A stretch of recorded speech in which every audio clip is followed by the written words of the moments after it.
apresentar e depois eu saio. Pode ser? Não, tá gravando. Tá gravando? Então, boa tarde a todos.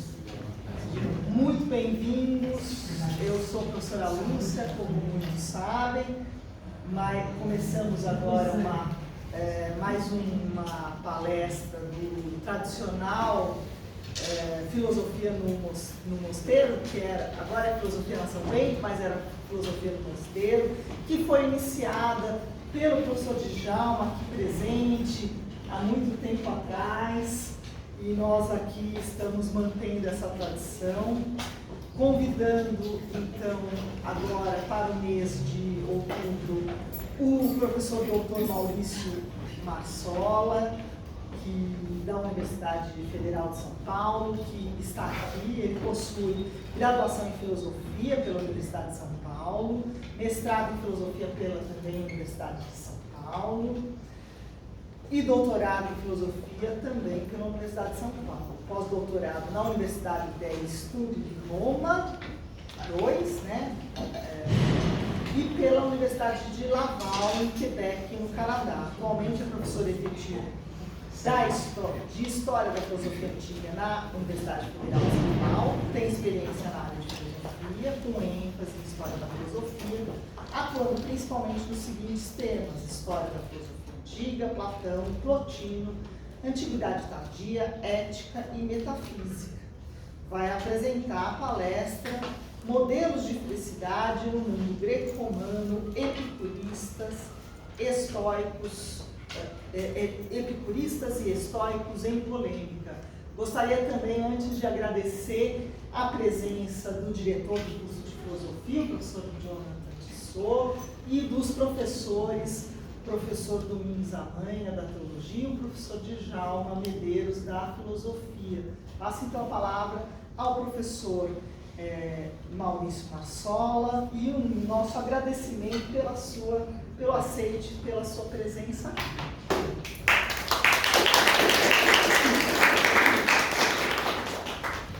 Bem, eu também começo então agradecendo a professora Lúcia pelo convite, também, embora não esteja presente, a Dom Camilo, querido amigo Dom Camilo, diretor dessa faculdade. Cumprimento todos os professores aqui presentes, a todos os alunos, a todos os interessados. Quero dizer sempre que é um prazer voltar aqui sempre à Faculdade de São Bento, porque essa foi uma faculdade onde eu lecionei durante muito tempo e foram anos muito felizes aqui na São Bento, nos anos 2000, que aqui entre 2003 e 2007, e já se vão aí, né, longos anos, o tempo vai passando e eu olho para trás e falo, nossa, mas já faz 10 anos, depois já faz 15 anos, depois daqui a pouco já faz 20 anos. Mas, na verdade, da data que eu comecei, ano que vem faz 20 anos, então é um negócio complicado, enfim, o tempo vai passando, mas eu fico muito alegre de, ao longo desse tempo, desde que também eu deixei a faculdade, tenha podido voltar sempre, tenha mantido as amizades e tenho grandes amigos aqui, então é um prazer imenso e também pelo grande carinho que eu tenho com a faculdade e com o Mosteiro de São Bento, né? Bem, a proposta da minha fala, como a professora Lúcia leu o título, é comentar a polêmica entre epicuristas e estoicos, mas de um ponto de vista específico, né? É justamente o ponto de vista da relação entre a virtude e os complementos possíveis e necessários à virtude no que diz respeito à realização da vida boa, o que os antigos gregos chamam de eudaimonia, o que os romanos chamam, em geral, de vita beata, né? Então, nós podemos começar comentando essa temática de maneira muito genérica em Platão e Aristóteles, como é que ela se coloca, justamente porque nós podemos pensar essa polêmica entre estoicos e epicuristas a partir de uma retomada ou não de Platão e Aristóteles. Como nós sabemos, para Platão, já desde o início, por exemplo, no início da República, coloca-se uma discussão acerca do que seria a vida boa, né, quando Sócrates está dialogando com Céfalo. Então, a grande questão é se, Céfalo que está idoso, se a sua vida teria sido justa, se a sua vida teria sido boa, se ele teria vivido bem. E Céfalo responde que sim, porque ele conseguiu acumular bens, mas Sócrates então coloca justamente essa questão: será que a vida boa depende dos bens que nós acumulamos durante a vida? Céfalo vai dar as suas respostas, vamos me alongar sobre isso, mas o fato é que a resposta de Sócrates vai na direção de que seria necessário antes, né, a própria justiça, a realização da própria justiça, que seria anterior e estaria acima daqueles bens que nós conseguimos acumular ao longo da vida. Então seria necessário saber o que é a justiça, né? O que é a justiça, e isso vai ocupar os interlocutores ao longo do diálogo. E depois surge ao longo do diálogo uma outra questão, que é a questão do prazer. Ora, será que o prazer é o que determina também a vida boa? No livro 8, isso já começa a ser colocado, mas no livro 9, especificamente na República, há toda uma investigação acerca do prazer. E a conclusão a qual Sócrates chega com os seus interlocutores é que justamente, o livro 9, como nós sabemos, é um livro sobre a tirania, é que justamente então o tirano é escravo dos prazeres e que seria necessário, portanto, né, algo que nos permite conhecer os prazeres e discerni-los, para que nós não sejamos escravos desses prazeres. Esse discernimento em relação aos prazeres é justamente a experiência e a razão, a experiência combinada à razão. Isso não é dito, né, textualmente, né, a razão, a reflexão e a experiência são elementos que permitem ao filósofo, que também fez a experiência de todos os prazeres, mas fez uma experiência de um prazer ainda maior, do maior de todos os prazeres, que é o prazer do conhecimento, é o prazer da contemplação do bem, da contemplação das ideias, é o prazer intelectual, coisa que o tirano não fez. Então isso fornece ao filósofo, aliado à reflexão, um critério para que ele possa então não ser dominado pelos prazeres, mas fazer uma hierarquia entre eles. E isso então permite que o filósofo conduza da melhor maneira em relação ao tirano a sua vida, né? Portanto, o filósofo é livre nesse sentido, enquanto que o tirano é escravo. Ora, e no Filebo, que é também um diálogo, né, e, na minha opinião, um diálogo crucial para o que vem para as leituras posteriores, né, no Filebo, Platão vai concluir, né, que os interlocutores vão chegar à conclusão de que o que é a vida boa? É um diálogo sobre o prazer, e se o prazer seria a finalidade da vida e que realizaria, portanto, a eudaimonia, a vida boa, a felicidade, né? Ora, a conclusão à qual os interlocutores chegam é que a vida boa seria um misto de prazer e reflexão. Ora, o prazer sem a reflexão, ele nos conduz a até mesmo o seu contrário, o contrário do prazer. O prazer sem saber ter prazer deixa de ser prazer, porque é um prazer que passa a ser ou uma espécie de compulsão, nos vicia, ou nós não sabemos usar aquele prazer. Então, a vida boa é um misto, ou seja, é necessário o exercício intelectual e da virtude, mas ela tem um complemento de uma das forças mais poderosas da nossa vida, que é justamente o prazer. Então a questão do prazer passa a ser central, já é, né, desde os pré-socráticos, mas adquire um papel muito importante na reflexão sobre a felicidade.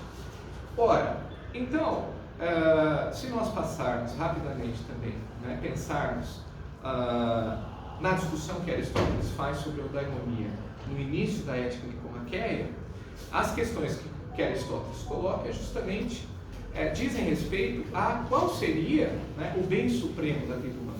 Será que esse bem supremo, ele é, por exemplo, a riqueza? Alguns dizem, né, Aristóteles faz um exame, então, das opiniões, tanto dos filósofos anteriores, acerca do que seria a finalidade da vida e a vida boa, quanto da opinião comum, né, as opiniões difusas acerca da felicidade. Diz, bom, alguns dizem que é a riqueza, outros dizem que é o prazer, né? A finalidade, aquilo para o qual, aquilo que nós devemos visar é o prazer, né? E essa discussão, então, de uma tese hedonista que é colocada já desde filósofos pré-socráticos como Eudóxo, por exemplo, né? Então, ou então a honra, né? Ora, Aristóteles, então, vai formular, né, a sua tese acerca da eudaimonia. Ora, a eudaimonia é a realização da função própria do ser humano, atividade, como ele diz, uma primeira definição, atividade da alma segundo a virtude, numa vida completa. E, então, a virtude é o que realiza o bem supremo ao longo da vida, na totalidade da vida.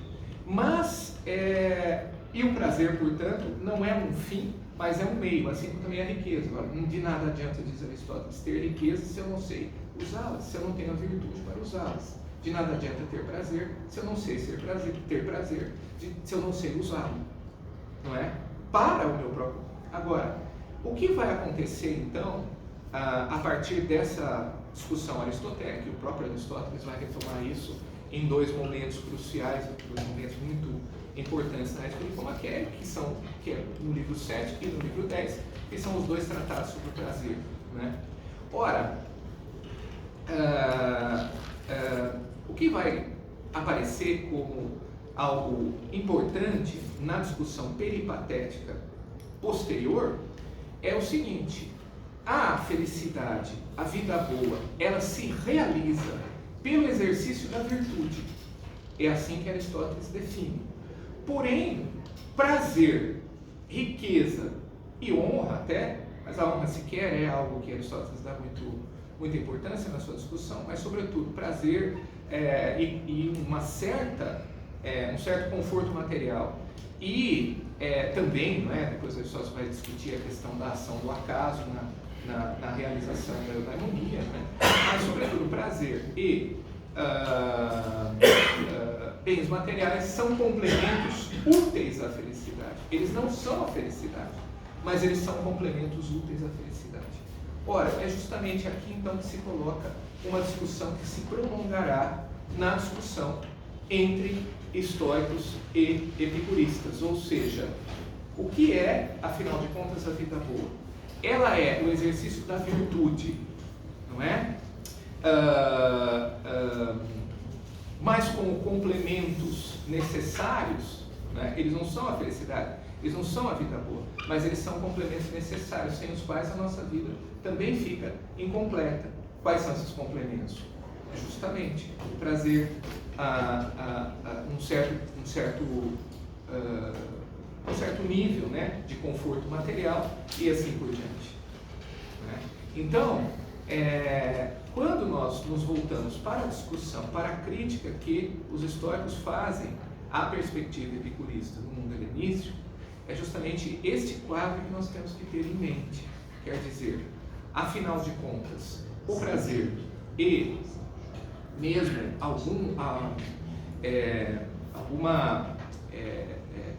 um certo nível, né, das paixões, eles são importantes para a realização da nossa vida como um todo, e sendo ela uma vida boa, não, de modo algum. Apenas a virtude é suficiente. Então nós estaremos diante de duas concepções. Na verdade, nós podemos desenhar três concepções, digamos assim, gerais. Isso tudo é muito geral, né? Nós podemos identificar isso em vários textos, mas ainda é muito geral o que eu estou dizendo. Em primeiro lugar, haveria uma concepção trágica acerca da possibilidade da realização da felicidade. Isto é, na concepção trágica, o que determina, ao menos, num primeiro modelo do pensamento trágico, a nossa vida é o acaso, é o destino, certo? Então pouco importa a virtude.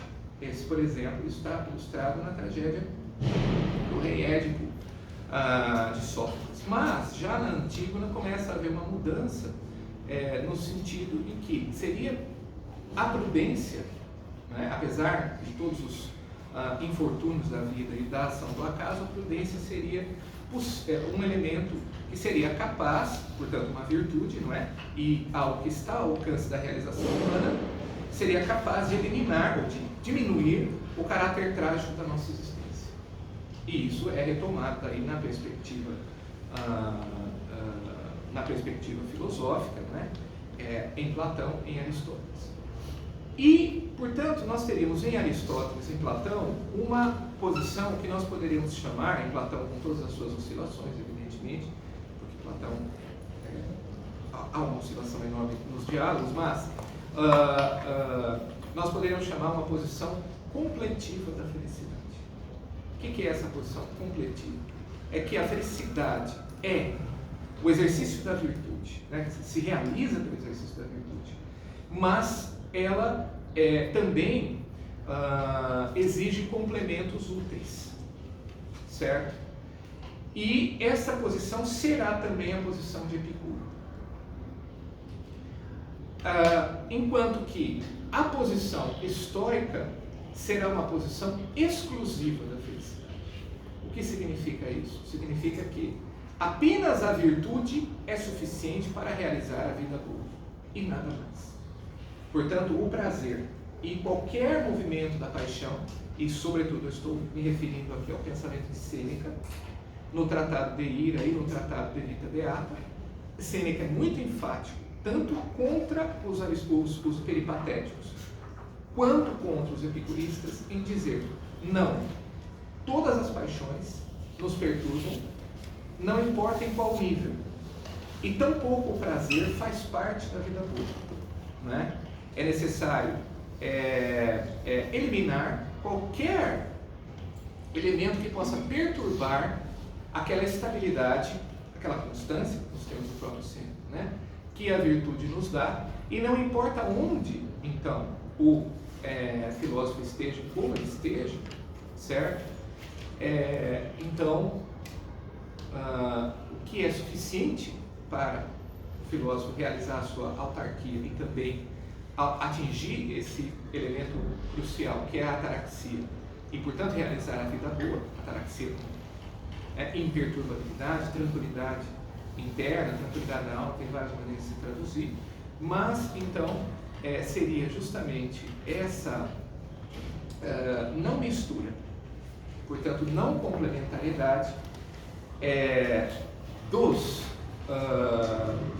das paixões e dos prazeres com a virtude que realizaria a vida dela, certo? Portanto, é uma concepção exclusiva no seguinte sentido: apenas a virtude basta para a realização da vida boa.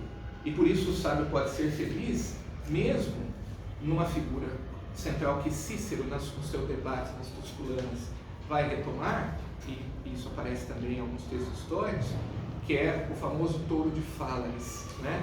Esse exemplo do touro de Fálaris, que será dado por Cícero e por outros históricos, que é o seguinte: Fálaris era um tirano e ele mandou fazer um touro que ele deixava na sua sala de estar, né? Na sua sala de jantar também. Esse touro, ele era um touro de bronze, isso é uma lenda, né? Não se sabe se esse instrumento de tortura de fato existiu. Não existe provas assim, textuais disso, só esses exemplos que diziam, né, que Fálaris então teria feito isso. E esse touro era um touro de bronze, e ele teria uma tubulação interna, e só que esse torno ele funcionava como um forno, né? Então ele colocava ali os seus inimigos, os seus traidores, aquelas pessoas que ele queria torturar, e as pessoas ficavam ali cozinhando lentamente dentro do touro, né? Quando as pessoas gritavam de dor, aqueles gritos eram emitidos pela tubulação do touro, e aquela dor eram os mugidos do touro. E Fálares então se deliciava com esta música, né, bastante carinhosa, que ele fazia esse tratamento bastante assim cordial, né, que ele fazia com os seus traidores, né, com os seus inimigos também. Então veja, qual é a grande questão? Pode o sábio ser feliz mesmo no touro de Fálares? Resposta peripatética: não. Porque é um limite, não é? Estou falando ao menos dos peripatéticos posteriores. Posteriores a Aristóteles. Resposta epicurista: muito difícil, embora a virtude seja soberana. Resposta estoica: pode, né? O sábio pode ser feliz mesmo no touro de Fálares, porque basta ao sábio a virtude. Ele é autossuficiente nesse sentido. Então, no touro de Fálares ou fora do touro de Fálares, ele continuará sendo virtuoso. E é isso que define objetivamente a vida boa, e não são outras coisas. As outras coisas estão todas nas mãos da fortuna, e nós não podemos entregar, não é, nas mãos da fortuna. Isso já é um argumento evidentemente aristotélico, né? Mas os históricos radicalizam esse argumento. Não podemos deixar nas mãos da fortuna uma coisa tão importante como a conduta da nossa vida em direção a uma finalidade, a um bem, né? A realizá-la bem. E portanto esse realizar bem a vida é o exercício da virtude. As virtudes todas: a temperança, a coragem, a justiça, e evidentemente a própria prudência, né? Como justamente essa capacidade de deliberação e de discernimento. Isso também se mantém, não só na perspectiva peripatética, mas na história, né?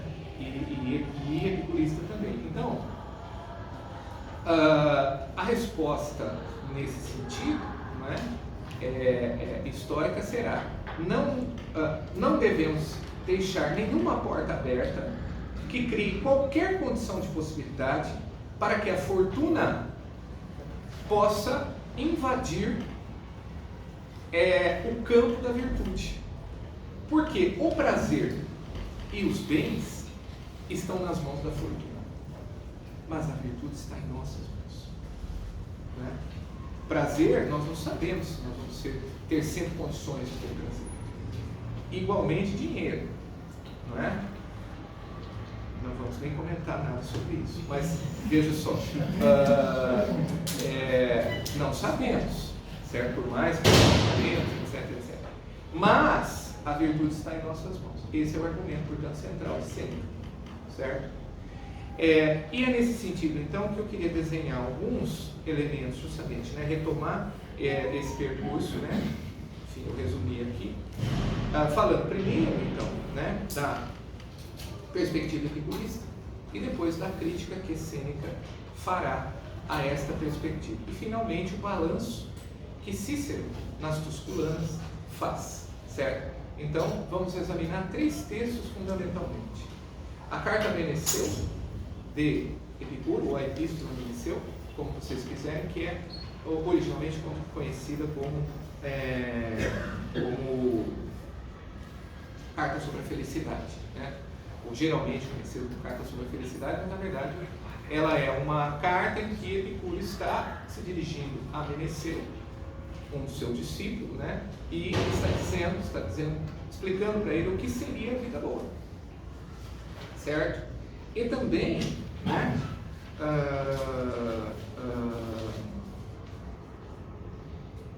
Nesse sentido, né? O que seria a vida boa e quais são os remédios que eu posso aplicar para realizar isso, essa vida boa. E, finalmente, né? O que está em meu poder e o que não está em meu poder. Isto é, o que eu posso fazer e o que eu não posso fazer, o que eu devo deixar no campo daquilo que é algo que eu não posso alcançar, mas o que está em meu poder fazer para realizar a minha vida da melhor maneira possível. Porque não basta viver. Isso Sócrates já colocou, isso é uma grande questão socrática, não é? Não basta viver, é preciso viver bem, né? Não basta tomar um café, é preciso tomar um bom café. Qualquer café não basta. Esse é um bom. Não estou criticando, não comi vinho, tá? O café é bom. Não basta tomar uma água, é preciso tomar uma boa água, certo? E não basta viver, é preciso viver bem. Mas o que as pessoas dizem? Não, viver bem é lógico, é ter dinheiro. Porque com o dinheiro eu posso ter todos os outros bens.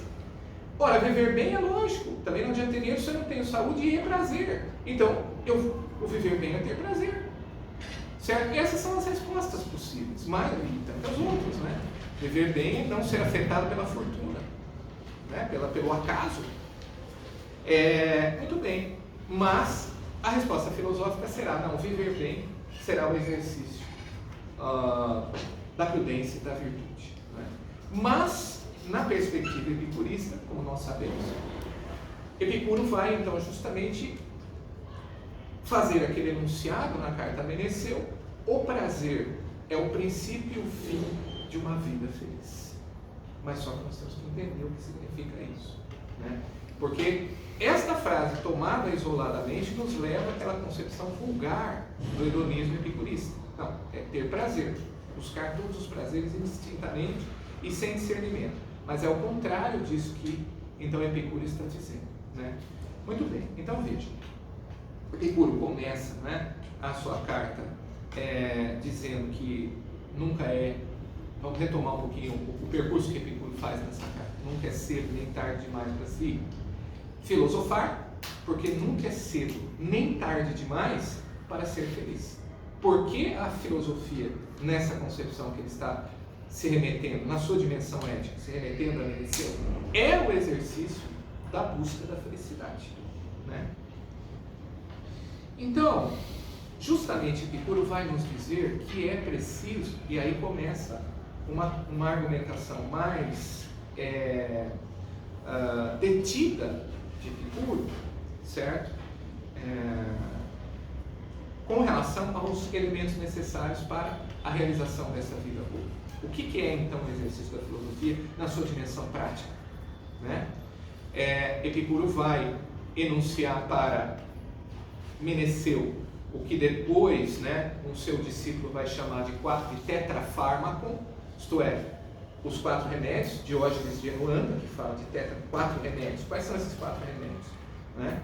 Ora, não há nada a temer, a morte não é nada para nós. Não há nada a temer quanto aos deuses. A dor não é uma realidade. A realidade é o estado habitual, digamos assim, entre aspas, normal de prazer, de pouco bem-estar. A dor é apenas uma interrupção nesse estado. Ela não é, ou ela é algo, né, que se instaura num sentido quase que crônico e ela deixa de ser dor, ou ela é algo que é apenas uma interrupção no estado habitual da nossa vida. O estado habitual da nossa vida é um estado de prazer, mas não é um prazer no sentido de uma superexcitação, mas é simplesmente, não é, este estado em que nós vamos gozando, né, na vida, disso que são os prazeres habituais, né? Tomar um bom café. Agora eu vou pegar no pé do café, coitado. Tomar um bom café, acordar e, sei lá, vir trabalhar, e fazer outras coisas, ouvir uma música e assim por diante. Né? O próprio Epicuro vai determinar isso. E finalmente, então, o quarto elemento é que o prazer é o princípio e o fim da vida boa. Né? Então esses seriam os 4 remédios que depois Diógenes de Enuanda resume e escreve lá, né, no seu tratado de filosofia epicurista, que ele escreveu num muro, né, num grande muro da cidade de Enuanda, que fica na atual Turquia. Né? Mas então veja, nesse sentido, o prazer como princípio e fim da vida feliz vai ser não qualquer prazer, mas, diz Epicuro, o prazer mesclado à prudência. E nesse sentido, Epicuro retoma, assim como Aristóteles havia retomado, o argumento do Filebo de Platão. Isto é, o que é a vida boa? É um misto de prazer e reflexão. O que Epicuro está dizendo é isto.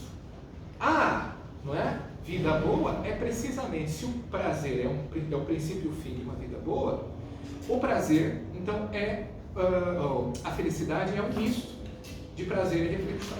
É o prazer sempre misturado, mesclado, temperado, não é? educado pela prudência.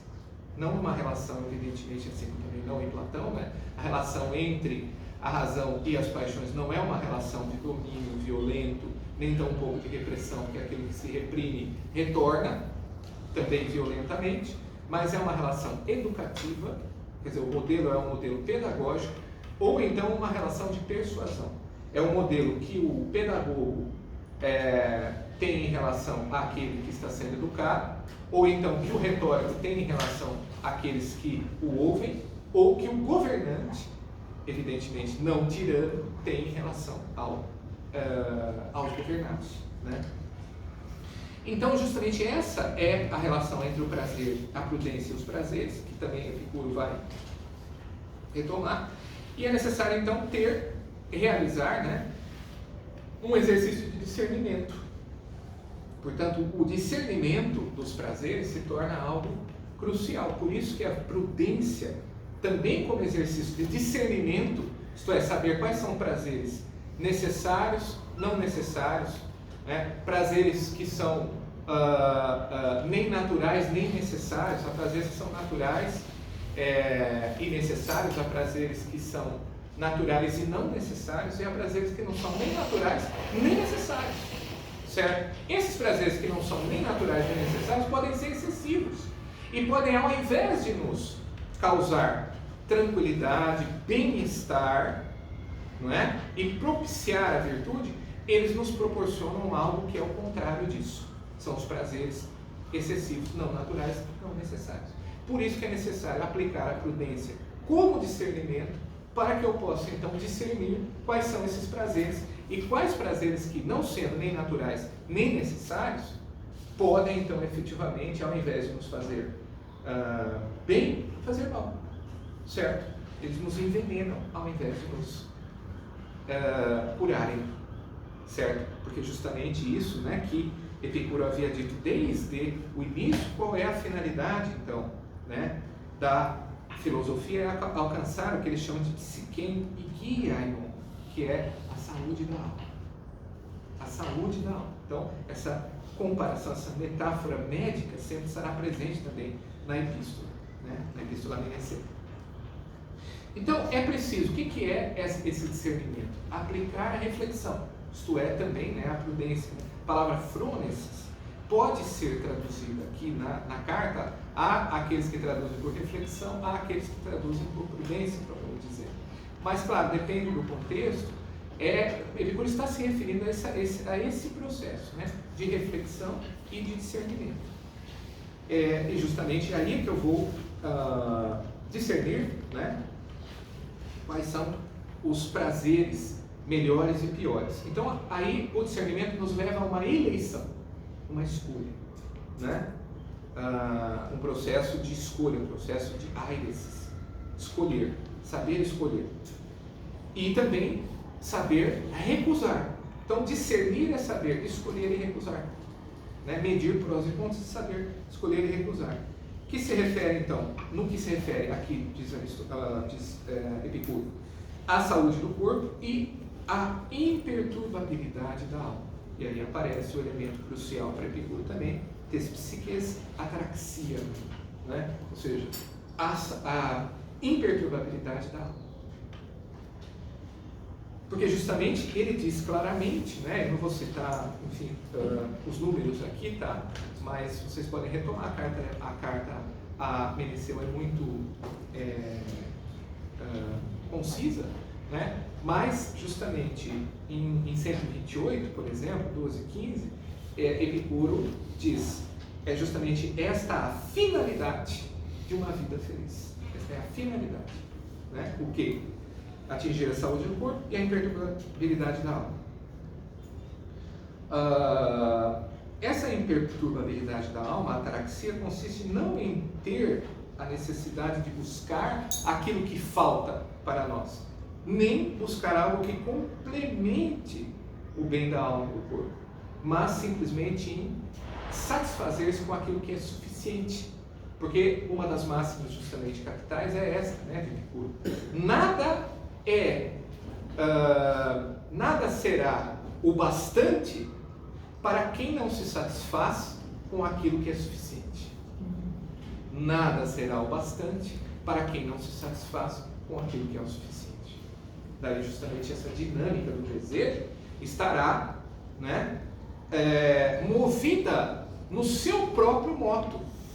Mas na verdade, o movimento do desejo, nós deveríamos então assumir, não é? Não na sua plenitude, porque o desejo é sempre maior do que nós, mas assumir na medida do possível este movimento, de tal modo que ele não nos conduza para onde nós não queremos. É justamente a dinâmica da tirania da alma que já aparece no livro 9 da República.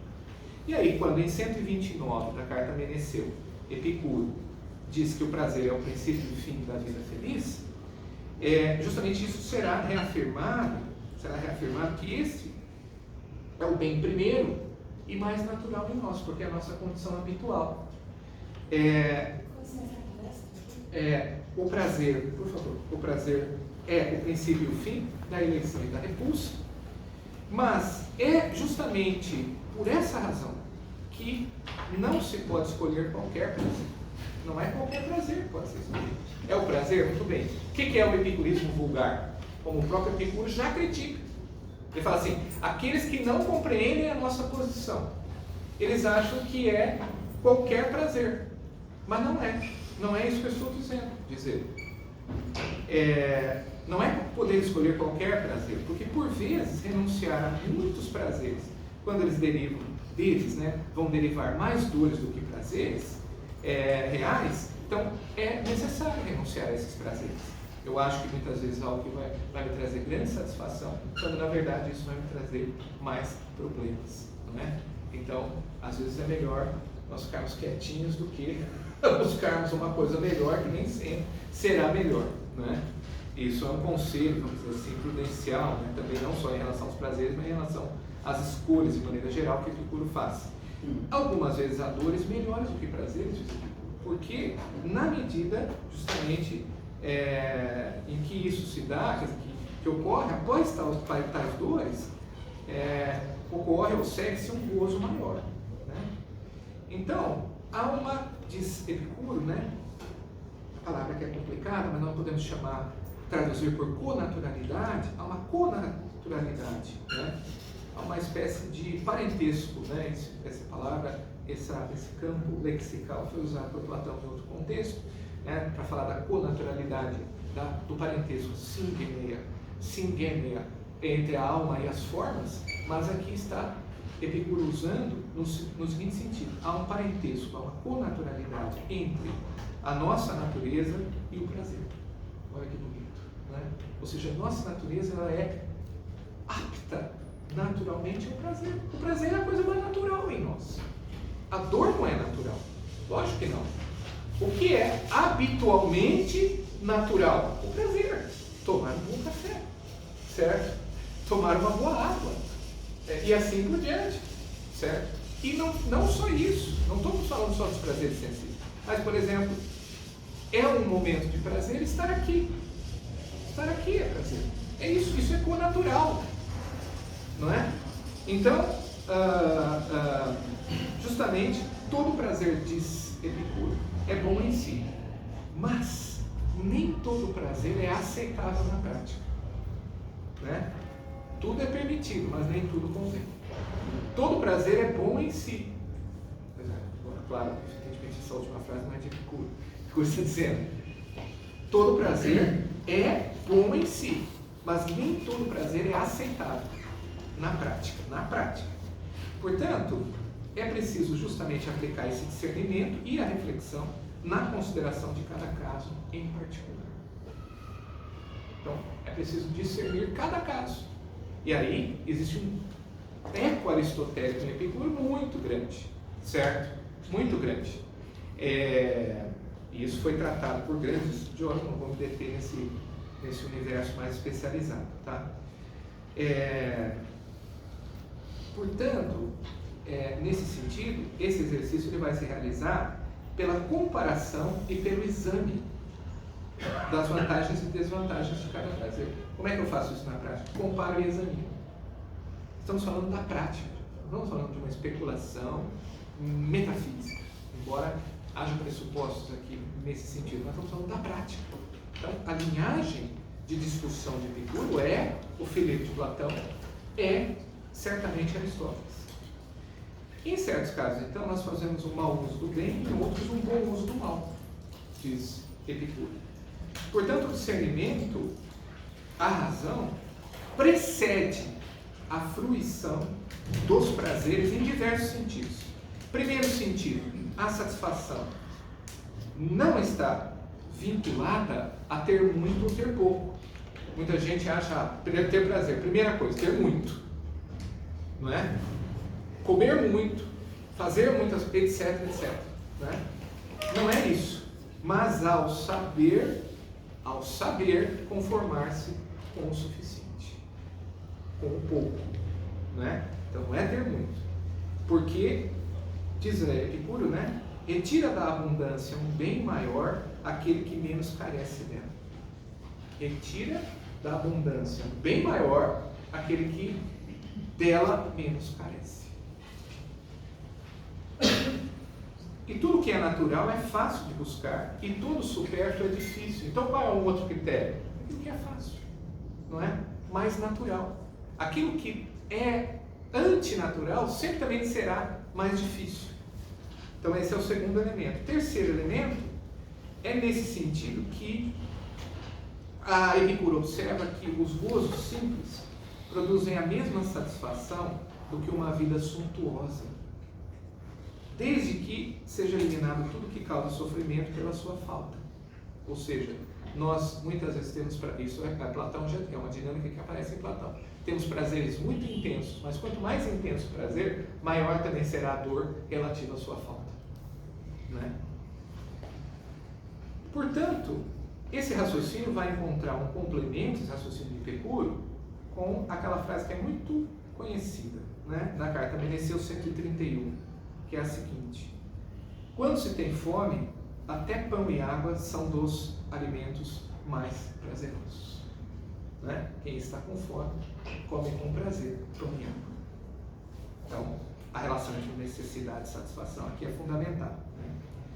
Logo, nesse contexto, também se trata de uma escolha de um tipo melhor de vida, do melhor tipo de vida possível.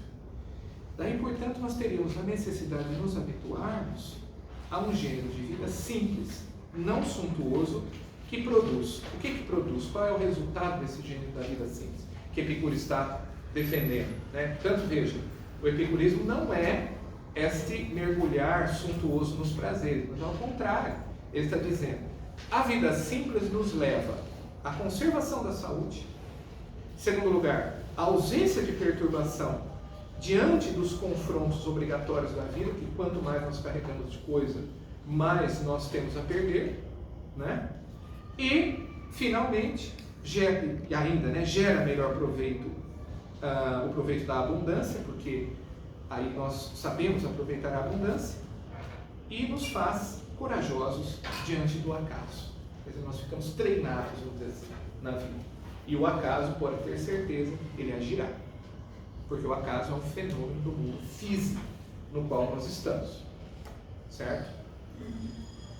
Fenômeno esse que nós não podemos controlar. Então aí a tônica, o que está em nosso poder, o que não está em nosso poder. O que está em nosso poder? Isto, o discernimento dos prazeres. Né? Portanto, quando Epicuro conclui esse seu raciocínio, ele nota que quando nós afirmamos que o gozo, né, o prazer é a finalidade última, nós não estamos nos referindo ao prazer dos viciosos, como ele diz, né? E aquilo que não se baseia na sã fruição dos bens. Ao contrário, né? Alguns creem, como diz, olha, que como creem os nossos inimigos, os nossos detratores, aqueles que não entenderam a nossa doutrina, né?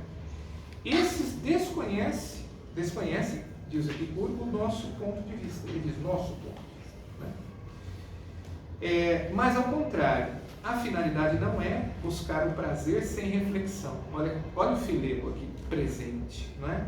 Mas em não sofrer no corpo, nem estar perturbado na alma. Então, o verdadeiro prazer não resulta dos prazeres que nós vulgarmente chamamos de prazer. Né? Por exemplo, bebidas excessivas, prazer sexual, mesa suntuosa, mas de uma vida prazerosa. De fato, ela se origina, em 132, ele diz, de um sóbrio raciocínio. Um sóbrio raciocínio, um raciocínio medido, temperante. Né? Aqui ele usa frônimos. Né? Então, esse raciocínio prudente, o que ele vai fazer? Ele vai investigar os motivos da escolha e da recusa, diz Epicuro.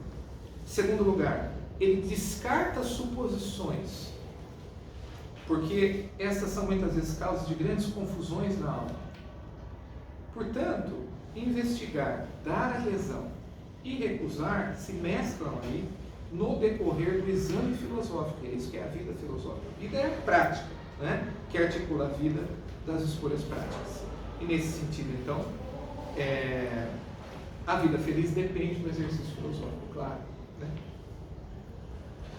Então, a frônesis, o bom senso, a prudência, a sensatez, dela deriva absolutamente todas, né, as demais virtudes. Então, aí nós temos aquela frase de Epicuro, que até está aí, né, nesses trechos que eu selecionei para vocês.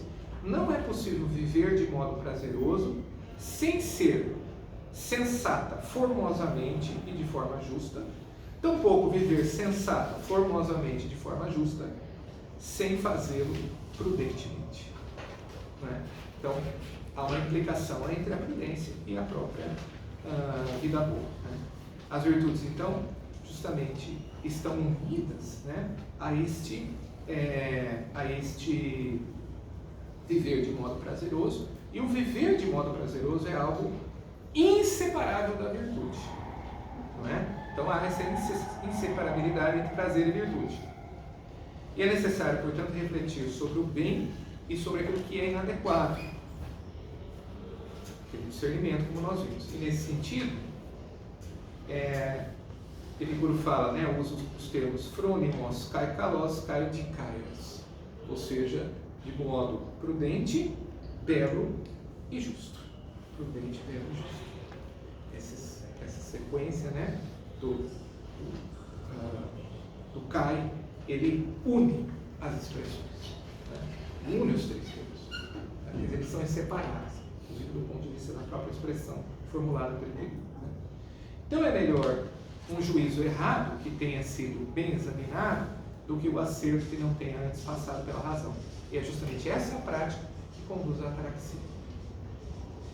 Ora, então, todos esses textos, esses trechinhos que eu deixei aí para vocês, refletem exatamente isso. Tá? Não vamos nos deter muito agora em examinar detalhadamente os textos, mas eles estão aí.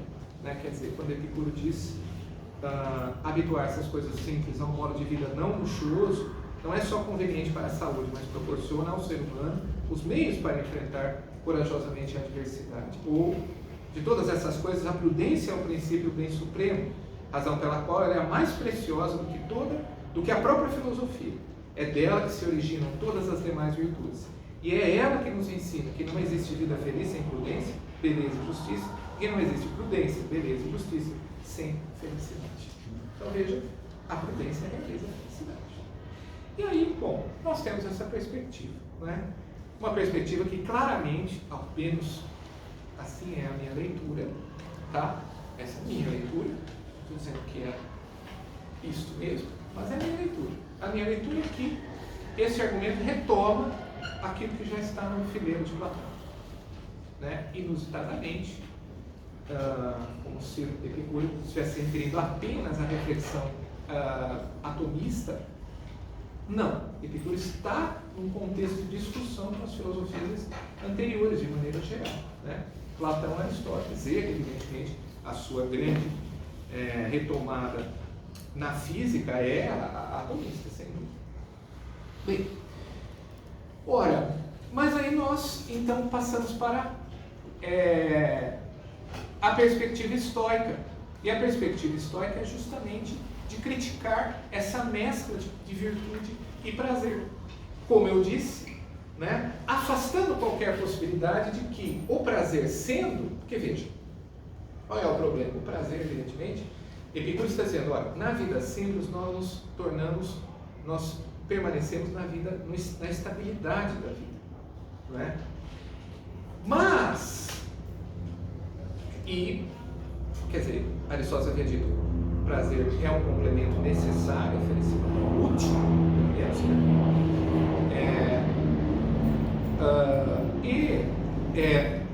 essa retomada, essa presença do prazer, nos deixa nesse estado, digamos assim, que é o nosso estado habitual.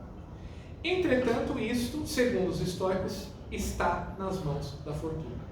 Então, na verdade, os epicuristas não teriam levado a sério, ou não teriam sido coerentes o suficiente no discernimento entre o que está em nosso poder e o que não está em nosso poder. Ora, a única coisa, segundo os estoicos, que está em nosso poder é a interioridade, é a razão, é a virtude, é lá a nossa, depois como o Marco Aurélio vai dizer, a nossa cidade interior. É lá, essa que nós podemos administrar. O resto, que é externo a mim, não pertence a mim. Nem o corpo, nem os outros, nem as minhas relações, nem as minhas relações familiares, nada. Não pertence. Por que não pertence? Porque está nas mãos do mundo físico. Está nas mãos do acaso, que eles chamam de fortuna, no mundo romano. Né? Veja, então, o argumento de Sêneca vai nessa direção. Se de fato a ataraxia provém de um discernimento, não é? Que de fato afasta aquilo que não está em nosso poder, como algo que nós não podemos controlar, e nós devemos nos voltar para aquilo que está apenas em nosso poder, e aí, nesse sentido, é que o sábio poderá ser feliz mesmo no torno de falas. Então, os epicuristas não foram coerentes em relação a isso. E Cícero, ele retoma, não é? Por exemplo, esse tipo de argumentação, embora ele não seja histórico, Cícero, ele é um pensador probabilista dialético, né? Mas não é eclético também, como as pessoas dizem. Isso daí é uma visão manualesca de Cícero, né? Mas veja, Cícero diz assim: bem, Epicuro acha que nós podemos então viver bem, mesclando inclusive com a presença do prazer, né? E a dor não existe. Ou nos momentos de dor, qual é o remédio que Epicuro propõe? Nós trazemos a memória nos ajuda a trazer, a tornar presente ou presentes momentos de estabilidade, de não dor, de saúde, né? Então, que é o momento, digamos, habitual da nossa vida. E aí o Cícero diz assim: maravilha, é como se nós estivéssemos no deserto do Saara e bastasse recordar do frio dos Alpes, não é? Aí você de repente para de suar, né? De repente você não vai morrer de sede, de repente vai estar tudo bem. Ora, isso é deixar muito, não é? As coisas no campo da exterioridade. E aí então justamente é esse o ponto em que Sêneca vai tocar muito, né? Em relação à ira, que é uma paixão, ou quando Aristóteles havia dito que um pouco de ira é necessário para a vida boa também, para a nossa vida, porque a ausência total de ira nos leva ao excesso em relação à ira. Veja, a ira, o excesso da ira a cólera aí nos conduz a algo que não é adequado, mas também a falta de ira não é bom, né? Porque nós não fazemos aquilo que nós não deveríamos fazer, tanto desde levantar da cama, quanto, por exemplo, nós fazermos correções. Por exemplo, o pai corrigir o seu filho, né? Isso não é ira, isso é necessário. O pai que não corrige o seu filho, ele está justamente na ausência da virtude, porque ele está também na falta. E a virtude é o meio termo entre excesso e falta, né? Ora, exatamente, então, o que o Sêneca vai dizer? De jeito nenhum. Não é? Nenhum movimento. A ira é tão insidiosa, que é uma das principais paixões. Por isso que o De Ira é um tratado que vai diagnosticar a paixão e depois propor uma terapia, né, para essa paixão. Essa paixão não pode estar presente, porque, de algum modo, ela se transformará em algo que é inadequado. Então, Aristóteles diz: um pouco de paixão é útil. Sêneca, ele mesmo diz, né? Ele discute daí diretamente com Aristóteles. Fala, não, nenhuma paixão é útil para a virtude, só a virtude basta. Porque a ira pode nos dominar nesse sentido. Ora, mutatis mutandis, então, o mesmo tipo de argumentação ele vai mover contra os epicuristas, certo? No Tratado de Vita Beata. Ele vai dizer, não, nenhum prazer é útil em relação à virtude, só a virtude basta. Então, se nós retomarmos esse trechinho, esses trechos, né, do De Vita Beata, que eu só vou retomar rapidamente, nós vemos exatamente essa argumentação do Sêneca, certo? Tudo a Vita Beata, tratado curto, mas muito denso, com coisas extremamente polêmicas para nós hoje, né? Depois nós podemos comentar rapidamente isso, né? Nas perguntas, mas para não me alongar muito, veja só o que o Sêneca diz. Ninguém, está falando então no De Vita Beata, né? Assim chamado da vida feliz, sobre a vida feliz, não importa. Ninguém lançado fora da verdade merece o nome de feliz. Portanto, a vida feliz está fundada de modo inamovível num juízo reto e certo. Juízo, perfeito, discernimento, tá bom? Assim a alma é pura e desembaraçada de todos os males, apta a evitar não só as dilacerações, mas também as picadas da adversidade. Ou seja, é justamente, inclusive, como depois Cícero começa o livro 5 das Tusculanas, que é justamente sobre a relação entre virtude e felicidade, né? Ele diz assim, a grande questão é, pode o sábio viver, apesar de todos os golpes da fortuna, viver bem, apesar de todas as adversidades, né? Então, Sêneca está dizendo, nós nos manteríamos incólumes, né, ao acaso, nesse sentido. Sempre se manterá em pé no lugar em que se deteve e defenderá o seu posto a despeito das iras e ataques da sorte, mais uma vez a fortuna. Ninguém pode ser feliz sem sensatez, aí, mesma coisa que Epicuro. E não é sensato aquele que busca como melhor o que o vai prejudicar. Mas aí, Epicuro diria a mesma coisa, mas o que Sêneca está entendendo pelo que o vai prejudicar é também o prazer, né? Então veja, são frases muito parecidas, mas são compreensões completamente diferentes, né? Pois, quem é feliz possui um juízo reto. É feliz quem está contente com os seus bens presentes, quaisquer que sejam, coisas materiais ou amigos. É feliz quem confia à razão todas as situações da vida. Desse modo, dizem que o prazer não se pode dissociar da virtude. Tese. Tese de quem? Platão. Tese, do Filete, pelo menos. Tese de Epicuro. Não é? O modo como se dá essa relação em Aristóteles, bom, nós teremos que examinar tanto o texto aristotélico quanto a discussão peripatética, mas de fato há também o prazer como complemento, né? Afirmando ser impossível alguém viver de modo virtuoso e desagradável ao mesmo tempo, ou viver de modo agradável, mas sem virtude. É a tese de Epicuro. Quanto a mim, porém, não vejo que essas coisas tão diversas caibam na mesma forma. O prazer é uma coisa que não tem nada a ver com a virtude. Virtude é obra da razão. Prazer é obra da sensibilidade, da sensação e está nas mãos da fortuna. Acresce também que o prazer faz descer a uma vida cheia de torpezas.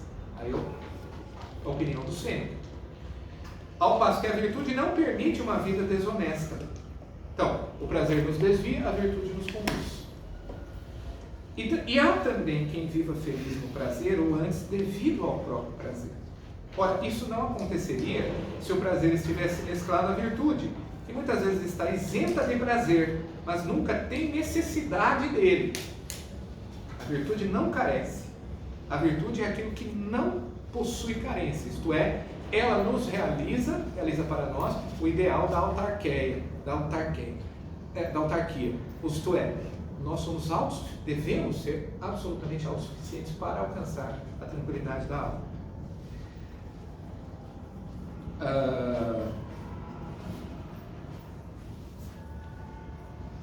Por que associar coisas tão dessemelhantes e até contrárias? O bem supremo é imortal, não sabe o que é perecer, não fica saciado nem se arrepende. Uma alma reta nunca se transforma nem é odiosa a si mesma.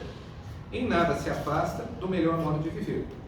O prazer, porém, extingue-se justamente quando mais deleita. O seu campo não é muito amplo e por isso logo sacia, custa tédio e definha depois do primeiro impulso. Essa é a opinião que a Sêneca tem sobre o prazer. Ou seja, aí sim, totalmente diferente de Epicuro. Mas preciso agora saber o que Epicuro está dizendo, como é que Epicuro estava, né? Nós vimos, entendendo o prazer. E Sêneca está entendendo. Epicuro está dizendo, nem todo prazer é assim. Sêneca está dizendo, todo prazer é assim.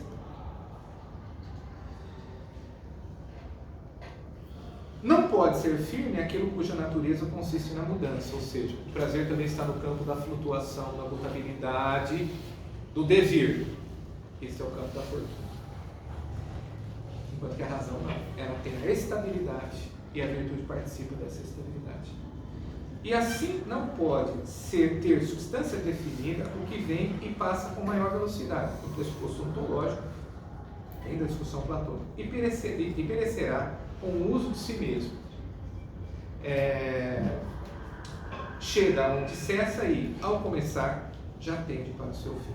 No que diz respeito ao prazer, então, de Sêneca, ele envolve o ser humano, né, por todos os lados, mas justamente o deixa no campo da flutuação da fortuna. E Cícero, então, né,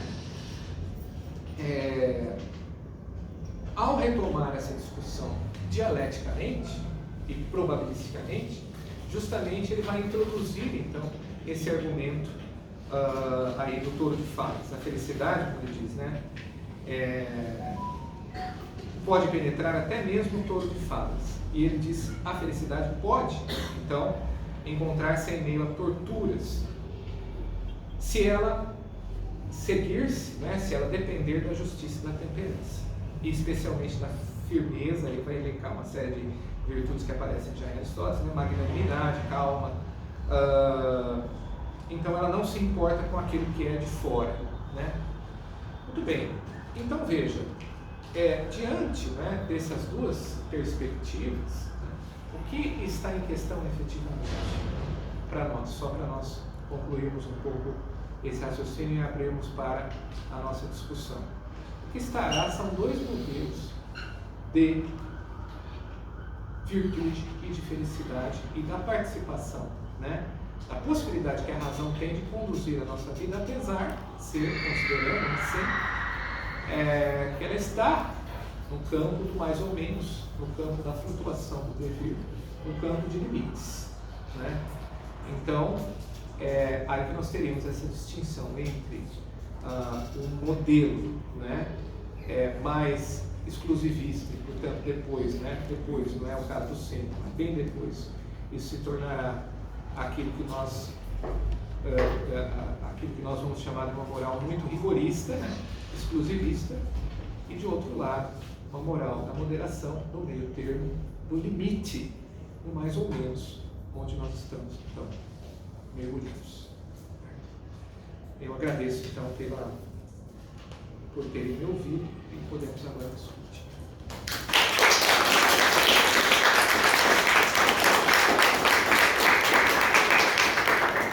Agradeço muitíssimo ao professor Maurício, brilhante palestra aqui.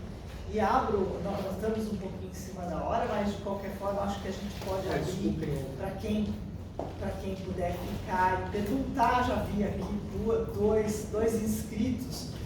Vou atender aqui. Por favor. Não tem problema. Então, professor, muito obrigado pela sua fala. Eu tenho certeza que até os estoicos sentiriam muito prazer em escutar o senhor. De tão clara. Sendo histórico. Com certeza esse debate sobre a vida feliz, que o senhor está dizendo que remonta à filosofia socrático-platônica e também a Aristóteles, esse debate ele foi também muito sensível aos modernos. sobretudo no caso de Descartes, que analisou a obra de Sêneca de modo muito detido, a partir da sua correspondência com Elizabeth da Boêmia, né? Uma correspondência clássica nos estudos cartesianos. E eu gostaria, obviamente que Descartes não pode ser considerado um estoico, porque ele diz que as paixões são boas em si mesmas, né? O que precisa é moderação. A minha pergunta para o senhor é o seguinte, e eu vou fazer uma citação de Descartes, para saber em que sentido, na sua opinião, a noção cartesiana de virtude é devedora da virtude estoica. E eu cito uma carta de Elizabeth. Descartes diz o seguinte: daí eu creio poder concluir que a beatitude, uma vida feliz, consiste unicamente no contentamento do espírito, diz o Descartes. Ora, para ter um contentamento sólido, é preciso seguir a virtude, isto é, ter uma vontade firme e constante de fazer tudo o que julgamos, do ponto de vista racional, ser o melhor, e de aplicar toda a força do nosso entendimento para julgar bem a seu respeito. Então, essa noção de virtude cartesiana, basicamente é ter uma vontade firme e constante de seguir o que a razão ordena. Então, a minha pergunta para o senhor é: em que sentido o senhor acha que Descartes é um estoico no que diz respeito à concepção de virtude, de felicidade? Muito obrigado. Certo, muito interessante. Veja, se a gente pensar, o Descartes, de um lado, ele tem uma... Por exemplo, se você pegar a terceira parte do discurso, quando ele está falando da moral provisória, né? Ali você tem uma mescla de argumentos, muito ao estilo ciceroniano, né? Argumentos estoicos, mas também céticos, né? Agora, com relação a relação entre a razão e as paixões de Descartes, ele fala assim: as paixões são boas em si mesmas, mas isso não contraria uma tese estoica, né? As paixões em si, elas não claro, há paixões violentas, outras não, mas as paixões, na maneira como nós... o problema das paixões está na maneira como nós as vivenciamos, certo? Como é que eu vou reagir à paixão, certo? Agora,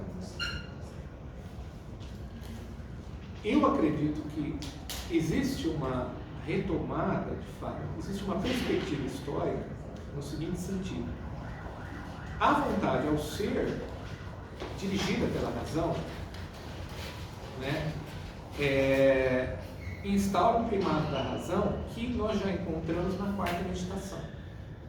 E aí, isso vai ser típico do racionalismo clássico. Porque os históricos nós não podemos qualificá-los de racionalistas. Na verdade, no mundo grego e greco-romano, é difícil você falar de racionalismo. O que é a perspectiva específica do racionalismo clássico? Justamente, a vontade é mais ampla que a razão, mas ela é responsável pelo erro. Porque o erro, sendo um juízo precipitado, é devido à nossa vontade que se precipita e escolhe errado. Mas se nós deixássemos a razão fazer o seu trabalho, nós nunca erraríamos. Mas por que nós erramos? Por causa da vontade. A vontade é responsável pelo erro, né? Então, se a vontade é responsável pelo erro e o conhecimento vem justamente da não emissão de um juízo precipitado e, portanto, de conhecer, esperar, né? Deixar a razão fazer o seu trabalho e conhecer algo como certo, como claro e distinto, certo? Então, existe uma necessidade epistemológica, inclusive, né, de que a razão prevaleça sobre a vontade e comande a vontade, porque ela é responsável pelo erro. Ora, isso se transpõe, portanto, no campo da moral. Quando, né, não é à toa que a pretensão de se fazer uma geometria das paixões vai ser a tônica spinozana.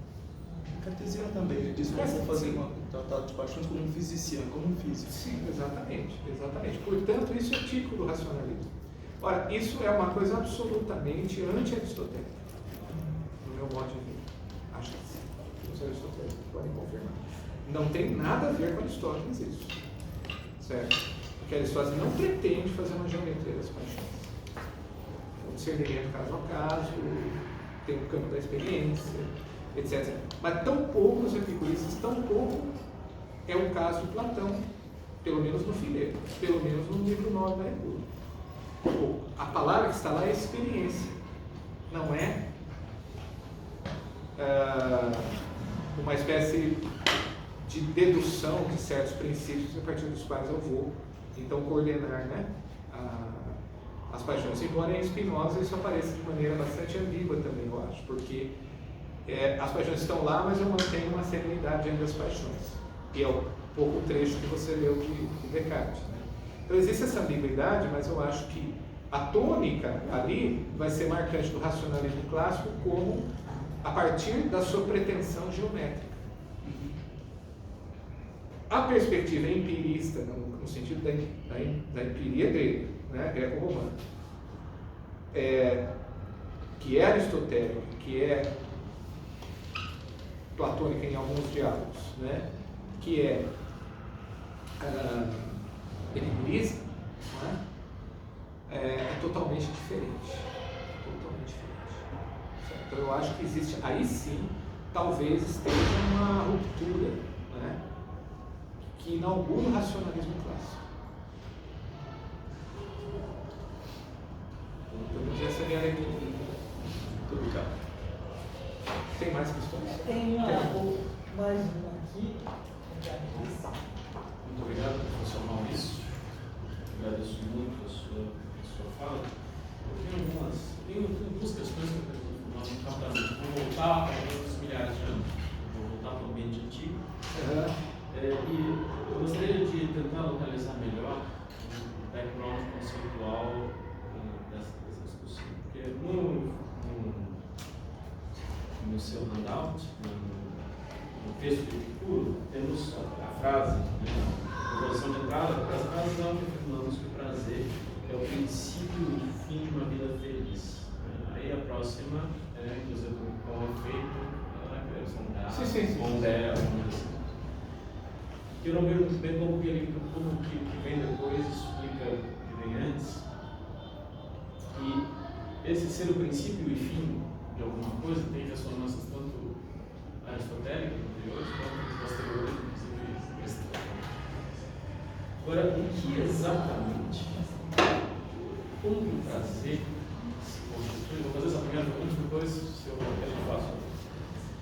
O que constitui o prazer como princípio e fim, e em que sentido princípio e fim são tomados? Eles são uma enguia, são duas palavras com uma mesma ideia, porque, segundo o vocabulário aristotélico, por exemplo, o fim também é um princípio, tem 4 princípios.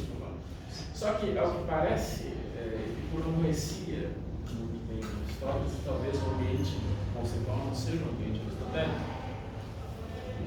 Inclusive, a teoria dos 4 causas, dos 4 princípios aristotélicos, e isso não parece refletir na teoria, que retoma uma física, com todo respeito, menos avançada, a física atomista, e parece desconhecer. Então, eu gostaria de saber se o senhor esclarecesse esse par de conceitos e como ele opera na passagem. Depois eu até vou fazer uma pergunta. Não, eu acho que exatamente, é muito interessante. A gente foi se deter, quer dizer, eu não queria fazer um pouco. Eu tentei, acho que a gente pode tentar entender isso a partir do próprio desenvolvimento deste parágrafo da carta. Tá? Quando Epicuro apela para a noção de prazer como algo que é da natureza, é da própria physis humana. Agora, ele, portanto, se realiza na medida em que a prudência nos, auxilia, e isso também está no campo da faculdade da razão, a viver segundo a natureza, que também é um princípio epicurista, não vamos nos esquecer, não é só história. Tá? Então, adaptar-se à natureza, moldar-se a ela. Portanto, ela realiza já isso que é princípio que nos é dado e fim que nos é dado. Então, princípio e fim, acho que são, sim, no mesmo sentido aristotélico. Com relação à presença da discussão aristotélica, Não sei se ele conhece o texto de Aristóteles, tá? Mas a gente pode supor, de um modo ou de outro, que aqui e ali há um método de discussão peripatética, certo? Agora, mostrar isso textualmente é complicado. Agora, veja, tudo que, por exemplo, aquela obra clássica do Ettore Bignone, né, o Aristóteles Perdido e a Formação Filosófica de Epicuro, tenta mostrar, né, por várias mediações, certo? Mas, claro que é sempre uma obra assim, quer dizer, o Bignone é um grande, não é no sentido lá da escola de Tübingen que ele está fazendo isso, chega bem longe disso. Está querendo encontrar mediações textuais para isso, justamente por identificar argumentos que são muito similares na carta Meneceu. O próprio David Forley. Exatamente, David Forley também. Exatamente. Toda a discussão é Epicuro e Aristóteles. É um livro maravilhoso, né? Está pensando naquele To Studies? Os estudos todos. Maravilhoso. Exatamente. Concordo. Então veja, eu concordo que não há, que é muito difícil encontrar. É uma coisa no caso Epicuro e Plotino, por exemplo. Você não, bom, como é que chama? Cadê os textos, né? É difícil, mas ao mesmo tempo existe uma crítica, né? Como acontece em um monte de outros autores. Né? Então, acho difícil encontrar textualmente o problema, a presença, né, da discussão. Mas, no próprio texto, do próprio texto emerge alguma coisa similar. Agora, claro, dá um passo lá, isso aqui é Aristóteles, isso aqui é... Não estou dizendo, é Aristóteles, por isso que eu disse, né? Eu acho que é muito mais uma ressonância do Fileto, e aí eu acho que certamente, sei lá, porque, bom, todo mundo lia Platão na escola, você decorava Platão, aprendia a ler do Platão, né? Como era Homero na época de Platão, Platão se tornou a partir do mundo helenístico, né? Mas também não vou dizer, por isso então está aqui o texto, não estou dizendo isso, né? Estou dizendo que há uma ressonância muito forte, muito similar, né? Agora, pode ser que Epicuro tenha elaborado esse raciocínio sozinho? Tudo bem, de qualquer forma, a argumentação, né, prazer, virtude ou só virtude, aí você pode, nos argumentos, fazer esse quadro, certo? Que é o método que o Furley usa também, inclusive, né? É mais ou menos isso que eu acho que é possível fazer, sem querer ousar de dizer coisas assim, né, que não tem fundamentação nos textos. A gente não tem textos que façam essa mediação, não é? Agora, por exemplo, quando você lê Filodemo, né, que é um epicurista que preserva, inclusive, coisas assim, muito importantes, ali está tudo ali, né? Platão, Aristóteles, então para ele é natural fazer essa discussão. Então parece que é natural também na escola epicurista, embora Filodemo esteja num contexto muito distante. Não sei se é mais ou menos por aí. Então vamos dizer assim, do ponto de vista metodológico, eu acho que o que o Furley faz é perfeito. É possível. Rapidíssimo, Não sei se... Sim, não, eu tô... Gente, eu não tenho, podemos ficar, vocês é que Então sabem. vamos fazer uma última, sincera. Podemos. A gente, eu... Precisa encerrar? Precisa encerrar, vai fechar a sala, vai fechar o mosteiro, vai fechar tudo. Não, podemos ficar, não tem problema. Não, tá bom. Não, temos mais uma e mais duas ou três precisar perguntas. ir embora. Mais 3 perguntas. Quem precisar ir embora pode ir. Os que precisarem ir embora já acho que... Tô à vontade. Algumas pessoas já precisaram ir embora. A segunda pergunta talvez seja um pouquinho mais complexa.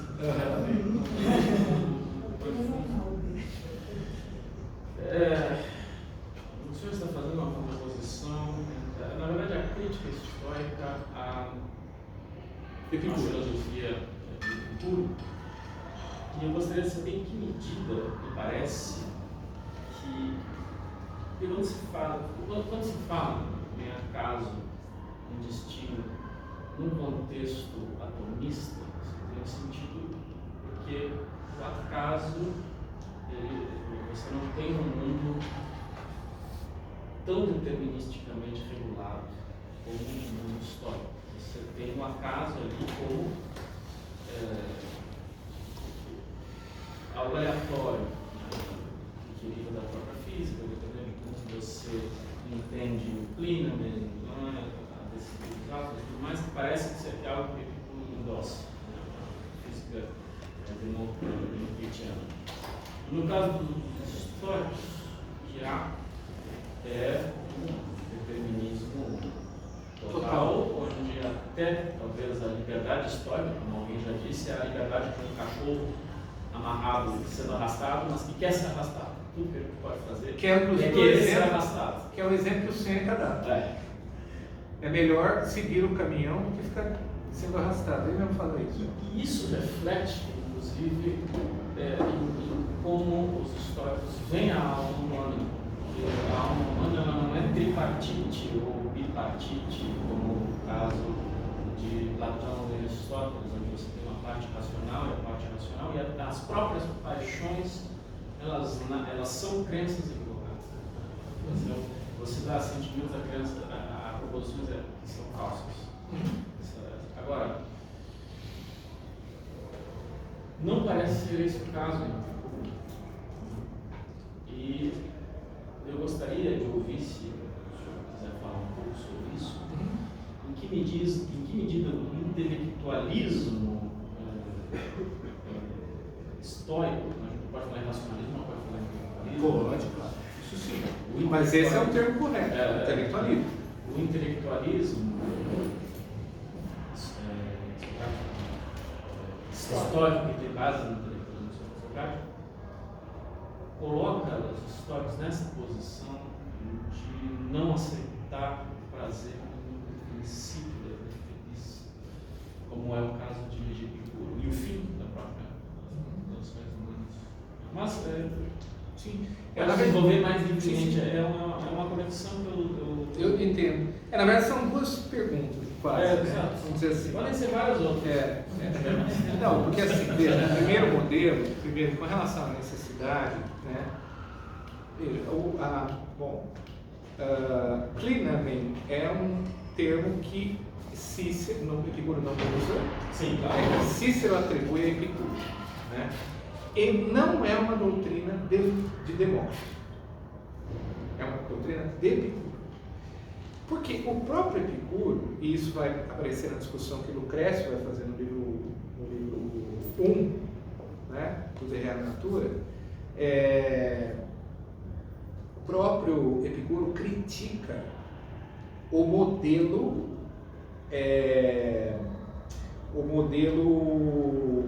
atomista anterior na própria carta Meneceu, porque qual é a tese, vamos dizer assim, o modelo, né, é do turbilhão dos átomos. Então esse turbilhão, há um turbilhão de átomos, os átomos estão aí girando, né, ao acaso, e eles se encontram e constituem os mundos, assim que constituem os corpos, né? Os corpos, portanto, também os mundos.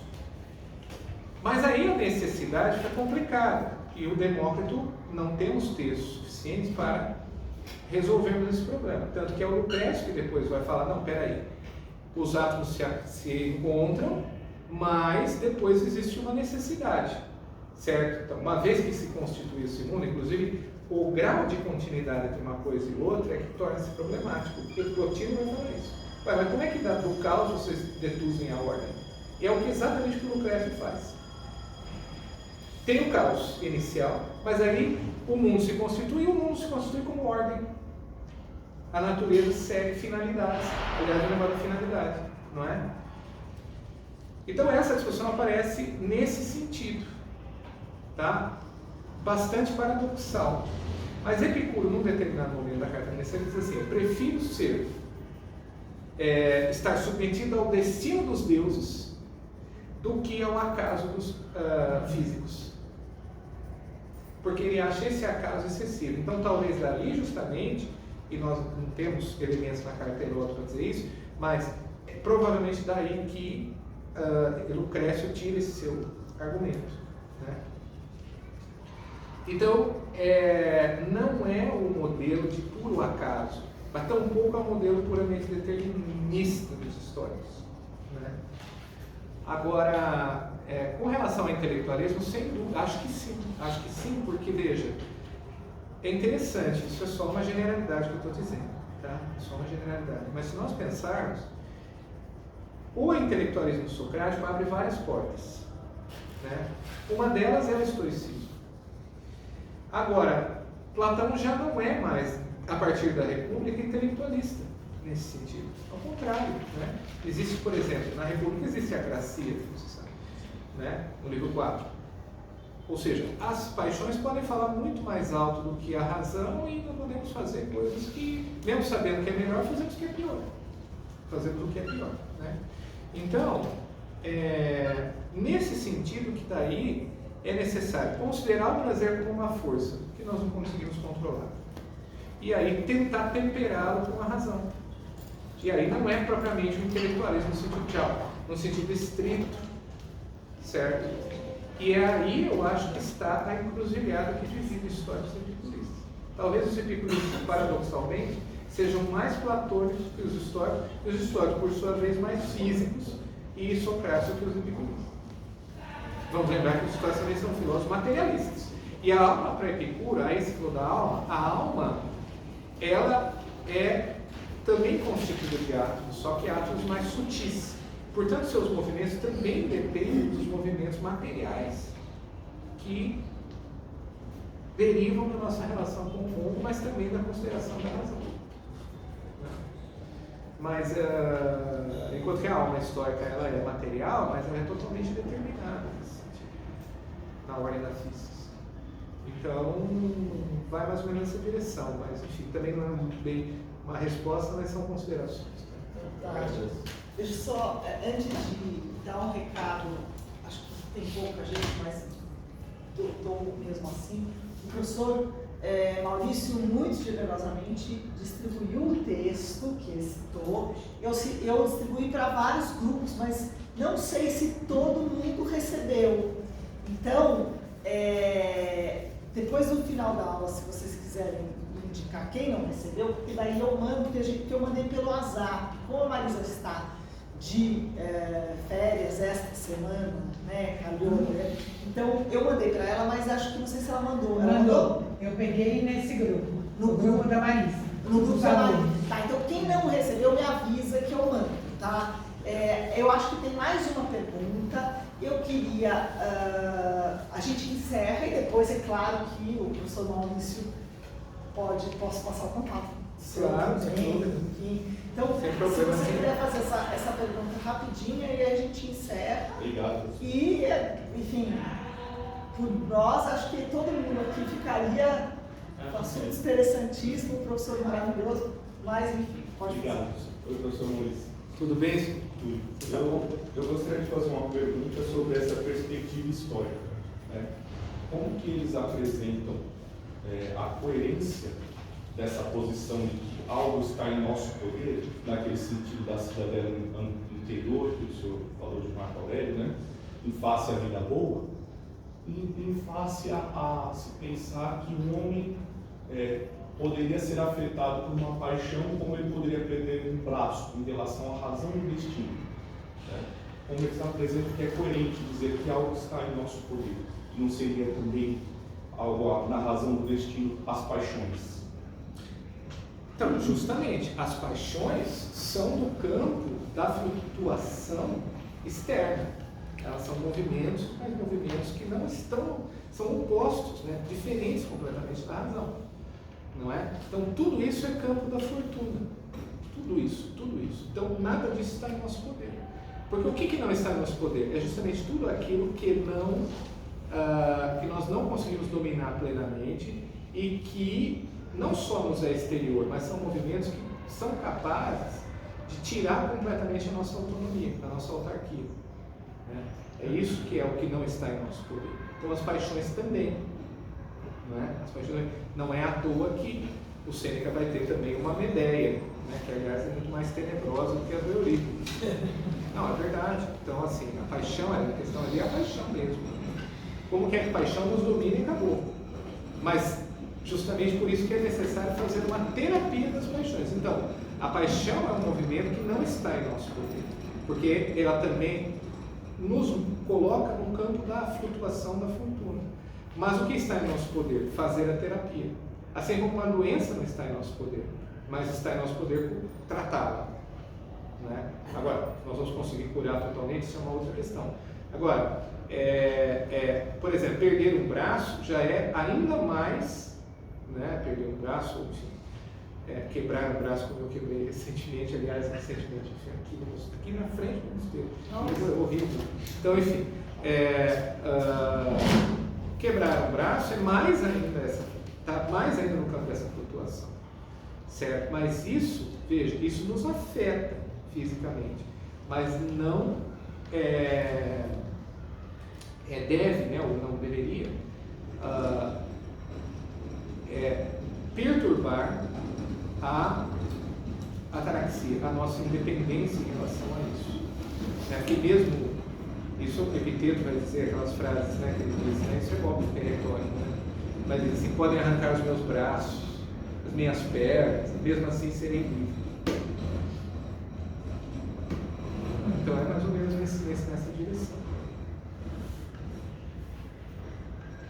Essa terapia é erradicar as paixões. Essa terapia é de tentar eliminar o seu efeito, não total.